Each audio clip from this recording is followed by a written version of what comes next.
O Dorival Júnior não é treinador para a seleção brasileira de forma alguma. Apesar da vitória de ontem sobre o Chile nas eliminatórias, ficou nítido mais uma vez a falta de repertório da seleção brasileira e que o Dorival realmente não é um nome certo para estar à frente da nossa seleção.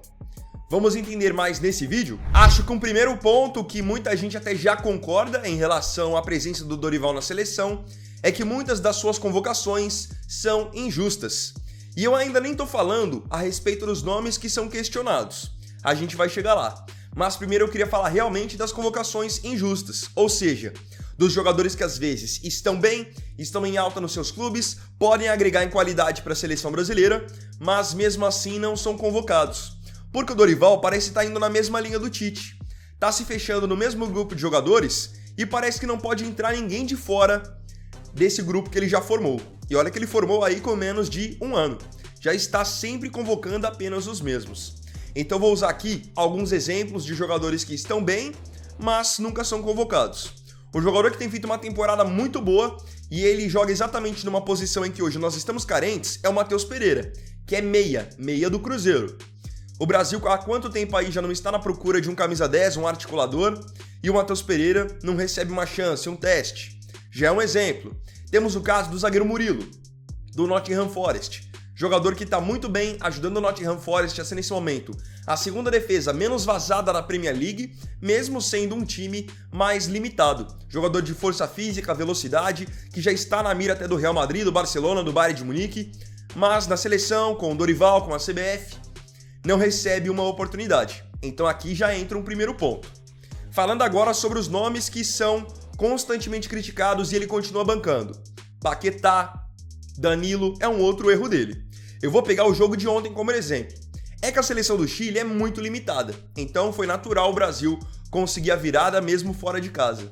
Mas se é uma seleção mais qualificada, o Brasil não vira o jogo. Muito por conta desses nomes que ele insiste na convocação, porém não correspondem. E um deles é o Danilo, que por sinal é capitão, e eu já disse por várias vezes que isso não faz sentido nenhum. Ele é convocado para a seleção brasileira, sendo que ele é zagueiro na Juventus e estava na reserva. Então ele é convocado para a seleção para uma posição que ele não joga há mais de uma temporada e chega na seleção ainda com a moral de ser o capitão da equipe. Vai esperar o quê de uma seleção dessa? E tudo isso, escolhas do Dorival. Alisson também, um goleiro que já teve 2 ciclos de Copa, continua sendo convocado. Marquinhos, zagueiro, 2 ciclos de Copa, continua sendo convocado. Fora outros nomes que não rendem e ele insiste, bate na tecla, tanto para a convocação quanto para a escalação da equipe titular. O Dorival tem também um problema que, na minha opinião, não é só um problema do Dorival, mas é um problema da grande maioria dos treinadores que atuam no futebol brasileiro. São treinadores de pouca variação tática. É por isso que chega aqui um Jorge Jesus, um Abel Ferreira e simplesmente passam um carro nos treinadores brasileiros, porque são treinadores que nitidamente estão atrasados. E aí você pegando uma seleção, você não apresenta nenhuma variação tática, é exatamente o que o Dorival faz. Vocês podem perceber, quando ele vai fazer alguma mudança na equipe, alguma substituição, alguma mudança no treinamento, é sempre trocando 6 por meia dúzia. Peguem o jogo de ontem como exemplo. Tirava um atacante que joga aberto pela direita, colocava outro atacante que joga aberto pela direita. Tirava um centroavante, colocava outro centroavante. Tirava um volante, colocava outro volante. Dificilmente ele faz alguma mexida que de fato vai mudar a configuração tática do Brasil. E a gente falando em seleção, tem que ter mais. Tem que apresentar mais coisas diferentes, porque mundo afora, principalmente na Europa, os treinadores já são mais evoluídos nesse sentido. Apresentam variação tática, conseguem alternar escalações com eficiência, e o Dorival não consegue fazer isso. Ou seja, o que acontece no fim das contas? O jogo do Brasil fica absolutamente previsível. Uma situação no jogo de ontem me chamou a atenção e levanta outro tópico a respeito do Dorival, que basicamente na sua seleção parece que não tem comando. O treinador, tudo bem, ele tá ali numa função em que ele está tendo que lidar com grandes estrelas do futebol mundial.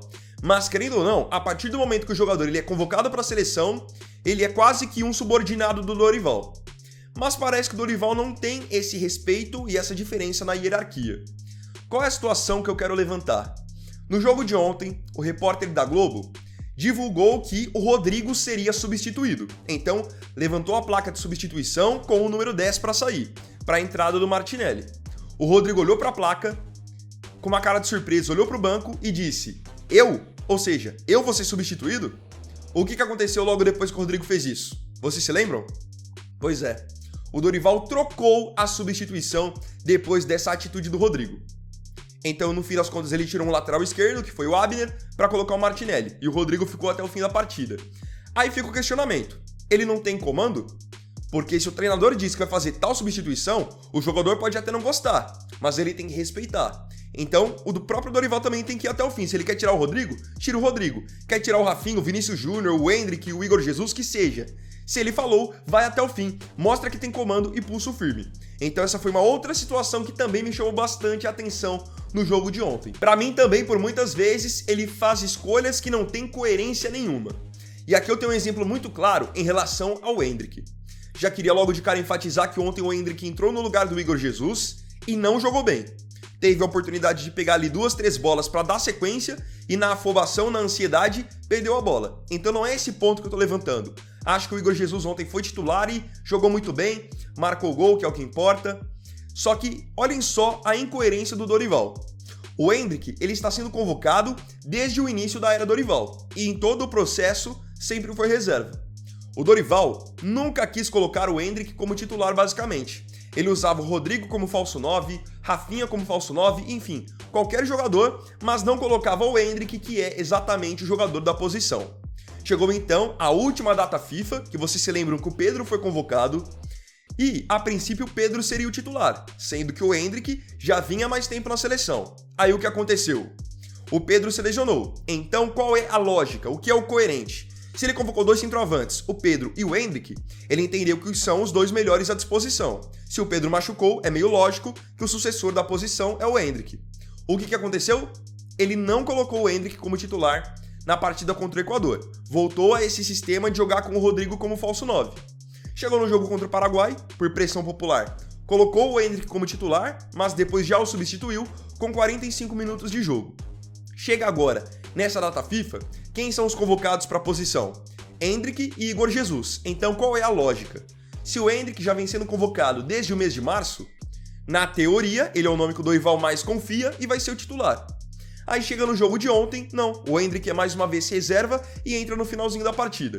Então, aqui eu tô querendo defender o Endrick? Nada disso, até porque, como eu disse, ele entrou mal no jogo de ontem e o Igor Jesus arrebentou.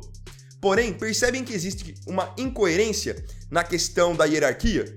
Porque o Endrick parece que independente de quem chegar na seleção, ele sempre vai ser o reserva, vai ser a segunda opção. E outra coisa que me incomoda muito no Dorival também é essa questão de ele ficar querendo chamar a torcida, ser popular, mas ter essas atitudes que eu falei. Em erros de convocação, falta de comando, e ele fica querendo ser popular. Quando ele diz, por exemplo, que nós estaremos na final da Copa do Mundo, que isso é uma certeza e que podem cobrá-lo.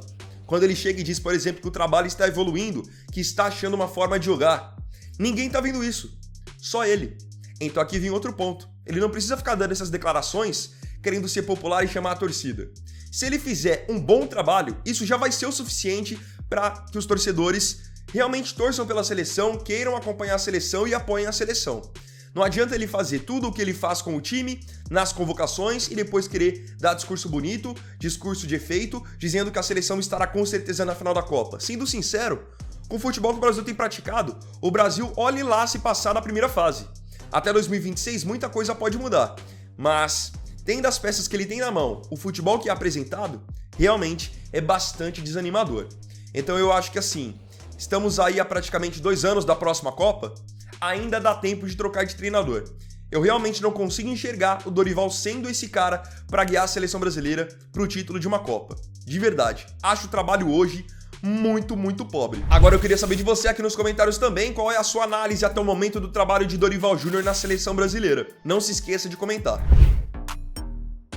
Então, bom galera, esse aqui foi o segundo vídeo dessa sexta. Eu agradeço profundamente a você pela companhia em mais um vídeo do canal. E não se esqueça, se tiver gostado do vídeo, deixe o seu like, se inscreva no canal, compartilhe, comente e me siga aqui também nas minhas redes sociais. Então é isso galera, tamo junto, até amanhã e até o próximo vídeo. Fiquem com Deus e um ótimo final de semana. Vini Wagner aqui, valeu, falou e fui!